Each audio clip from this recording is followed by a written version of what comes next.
अस्सलाम वालेकुम। Last video में हमने जो वेंटिलेटर का फर्स्ट लेक्चर था उसमें हमने डिस्कस किया था कि what is the indication of the ventilator, what is ventilator and what is indication, किस जीसीएस पे हम वेंटिलेट कर सकते हैं पेशेंट्स को। और उसके आगे हम चले थे फर्स्ट लेक्चर में कि प्रेशर कंट्रोल और वॉल्यूम कंट्रोल मोड जो हैं वो क्या होते हैं, किस तरह से वर्क करते हैं। उसके बाद सिंपल ग्राफिकल रिप्रेजेंटेशन को हमने डिस्कस किया था कि एक पेशेंट अगर वेंटिलेटर पे है तो उसके ग्राफिकल रिप्रेजेंटेशन किस तरह से बनेगी। अगर आप ये चीज़ें देखना चाहते हैं तो मेरा पहला लेक्चर देखें, ठीक है। प्रीवियसली थोड़ा सा हम डिस्कस करते हैं कि लास्ट लेक्चर में जो हमने एंड करा था कि एक पेशेंट अगर वेंटिलेटर पे है और वो मैकेनिकल ब्रेथ लेता है, ये ग्राफ है, ये एक्स एक्सिस और ये वाई एक्सिस, ये 0 पॉइंट है। यहाँ से रीडिंग्स आगे चलेंगी 1 2 3 4, इसी तरह से यहाँ पे 1 2 3 4। एक्स एक्सिस पे हम लेते हैं टाइम को और वाई पे हमने लिया था प्रेशर को। तो जब एक पेशेंट मैकेनिकल ब्रेथ यानी patient is on the control mode पे पेशेंट है और वो जब ब्रेथ लेना शुरू करता है तो ब्रेथ इनिशिएट जो होती है इस तरह से यहाँ 0 से स्टार्ट होती है, पेशेंट सांस लेना शुरू करता है और ऐसे आके यहाँ पे स्टॉप हो जाती है। ये हमारा होता है इंस्पायरेटरी फेज, यानी पेशेंट ने सांस लिया, उसके बाद यहाँ पे 1 सेकेंड के लिए सांस रुकती है जिसको हमने पिप कहा था, PIP पिप। लास्ट वीडियो में मैं आपको ये बता रहा था कि ये पॉजिटिव इंस्पायरेटरी प्रेशर यहाँ पे एंड होता है, तो ये पॉजिटिव इंस्पायरेटरी प्रेशर है। वैसे पिप का मतलब जो है वो पीक इंस्पायरेटरी प्रेशर होता है।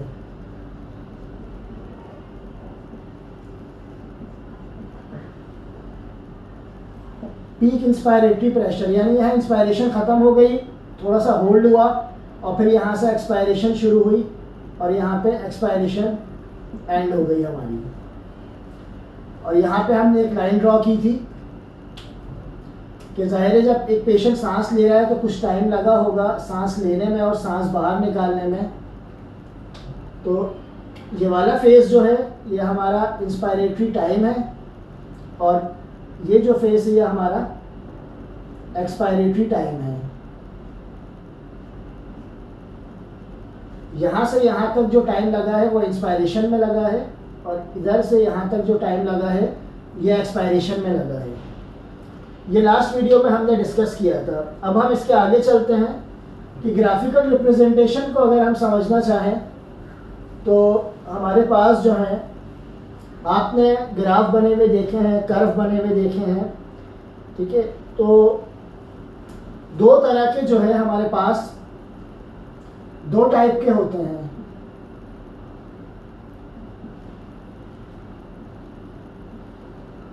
एक को हम कहते हैं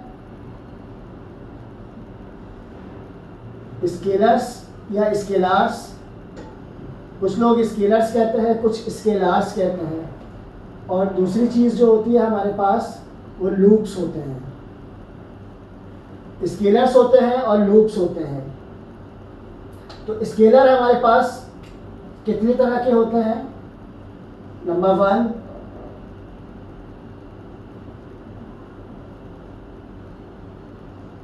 प्रेशर टाइम कर्व होता है इसका। अच्छा, इसको आप ग्राफ कहें, कर्व कहें या आप इसको स्केलर्स कहें, बात एक ही है। तो पहला हमारे पास प्रेशर टाइम कर्व है, दूसरा वॉल्यूम टाइम होता है और तीसरा जो है वो फ्लो टाइम।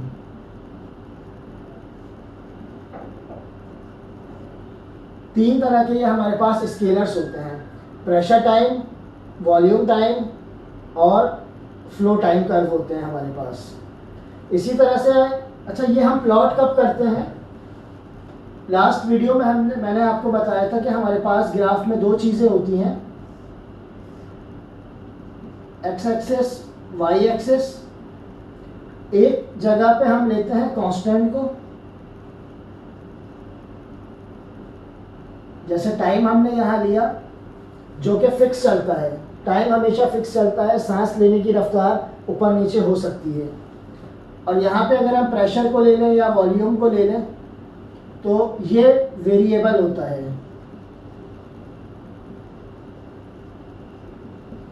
वेरिएबल मीन कि जो टाइम के साथ साथ जो चीज़ चेंज होती रहती है या हो सकती है वो वेरिएबल है।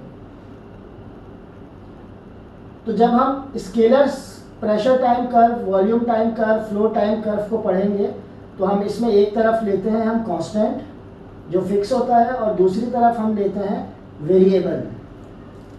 मगर इसके बरक्स जब हम लूप्स में आते हैं तो लूप में डिफरेंट होता है। इसमें हम प्लॉट करते हैं वेरिएबल अगेंस्ट वेरिएबल।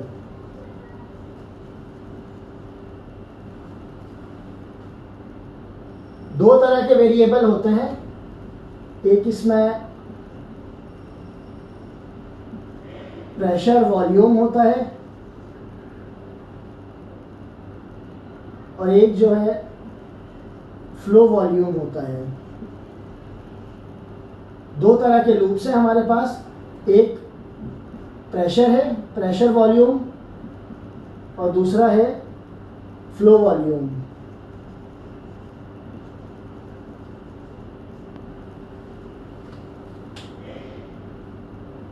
लूप्स में जब हम इस तरह से दो चीज़ें ड्रॉ करते हैं, जैसे यहाँ हमने एक तरफ कांस्टेंट लिया, एक तरफ वेरिएबल लिया, ये फिक्स है, ये चेंज हो सकता है।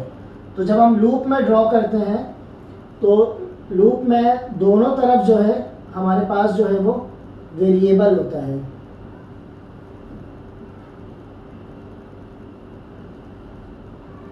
एक्स एक्सिस पे भी और वाई पे भी। वेरिएबल अगेंस्ट द वेरिएबल, यानी दोनों चीज़ें चेंजेबल होती हैं।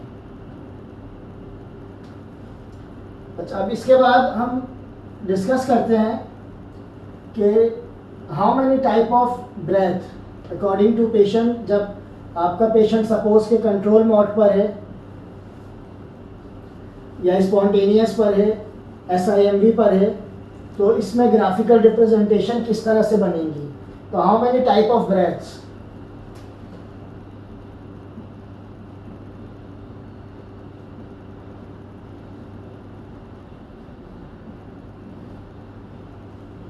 देखिए इसमें एक तो है मैकेनिकल ब्रेथ,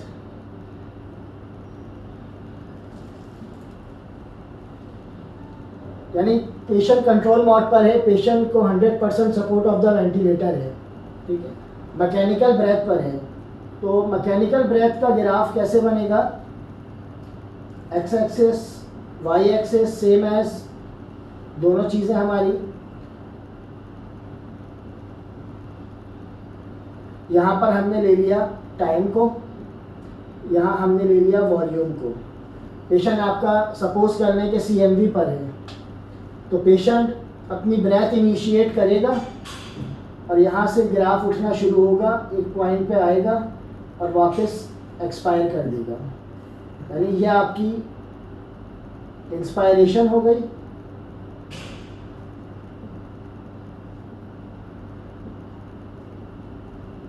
और ये आपकी एक्सपायरेशन हो गई, और ये पॉइंट आपका पिप हो गया, ठीक है। अब अगर पेशेंट असिस्टेड ब्रेथ लेगा,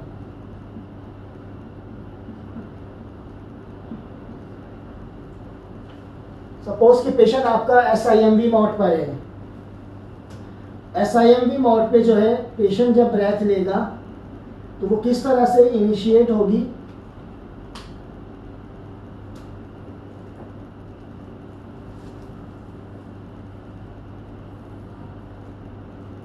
यहाँ पे हमने ले लिया टाइम, यहाँ पे वॉल्यूम। अब पेशेंट जब सांस असिस्टेड ब्रेथ में पेशेंट अपनी एफर्ट शो करता है SIMV पे, यानी पेशेंट अपने थोड़ी सी एफर्ट लेता है और बाकी जो है वो ब्रेथ जो है वेंटिलेटर प्रोवाइड करता है। तो ये बात आपको समझ आ रही है? जी सर। जब पेशेंट अपनी ब्रेथ लेना शुरू करेगा, पहले तो वेंटिलेटर सांस दे रहा था, हवा जो है वेंटिलेटर से आ रही थी। अब जब पेशेंट सांस लेगा तो थोड़ा सा मरीज सांस खींचेगा, थोड़ा सा नेगेटिव प्रेशर क्रिएट होगा, उसके बाद जब वेंटिलेटर देगा तो फिर वेंट का प्रेशर आएगा। तो देखिए किस तरह से बनेगी। जब पेशेंट सांस लेना शुरू करेगा तो थोड़ा सा डिप आएगा, ये इसने नेगेटिव प्रेशर क्रिएट करा है, सांस ली है, और यहाँ से फिर जो है वेंटिलेटर प्रोवाइड कर देगा फिर, यानी ये पेशेंट का ट्रिगर शो हुआ है, पेशेंट ने अपना रिस्पांस शो किया है। मैकेनिकल ब्रेथ पे क्या था कि पेशेंट ने कुछ नहीं किया, वेंटिलेटर ने ब्रेथ डिलीवर करी, इंस्पायरेशन हुई, इंस्पायरेशन ख़त्म हुई, पीक इंस्पायरेटरी प्रेशर पे, और फिर एक्सपायरेशन हो गई। असिस्टेड ब्रेथ में क्या होगा, जब पेशेंट खुद सांस लेगा, कोशिश करेगा, तो थोड़ा सा वो नीचे डिप होगा, और डिप होने के बाद जो है ये पेशेंट की एफर्ट आ गई और उसके बाद ये वेंटिलेटर ने बाकी ब्रेथ प्रोवाइड कर दी। तो ये होती है असिस्टेड ब्रेथ। अब अगर पेशेंट स्पॉन्टेनियस पे है तो स्पॉन्टेनियस पे कैसे शो होगी, एक्स एक्सिस, वाई एक्सिस, यहाँ पे हमने सेम एज टाइम को ले लिया, यहाँ वॉल्यूम ले लिया, यहाँ प्रेशर ले लें। स्पॉन्टेनियस पे प्रेशर होता है, वॉल्यूम नहीं होता है। अब देखें ये स्पॉन्टेनियस,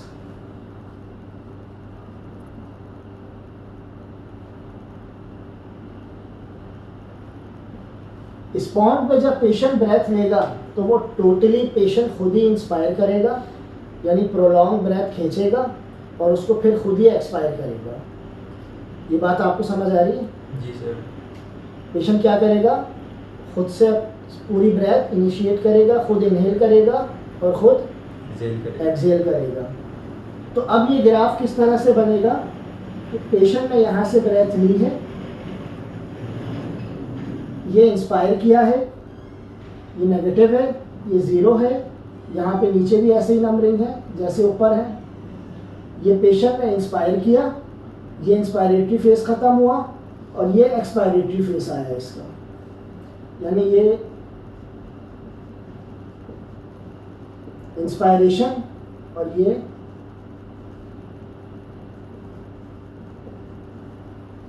एक्सपायरेशन। ये बात समझ आ रही है आपको? जी सर। एक दफ़ा और इसको देख लेते हैं। मैकेनिकल वेंटिलेटर, जहाँ वेंटिलेटर अपनी ब्रेथ प्रोवाइड कर रहा है, यहाँ से इंस्पायरेशन स्टार्ट होती है और पीक इंस्पायरेटरी प्रेशर पे कुछ सेकंड्स के लिए रुकती है और फिर एक्सपायरेशन आ जाती है और ये अपनी लाइन पे वापस आ जाता है। Assisted breath, suppose patient SIMV पर है तो थोड़ी सी एफर्ट वो अपनी ब्रेथ की शो करता है, उसके बाद बाकी ब्रेथ वेंटिलेटर प्रोवाइड कर देता है।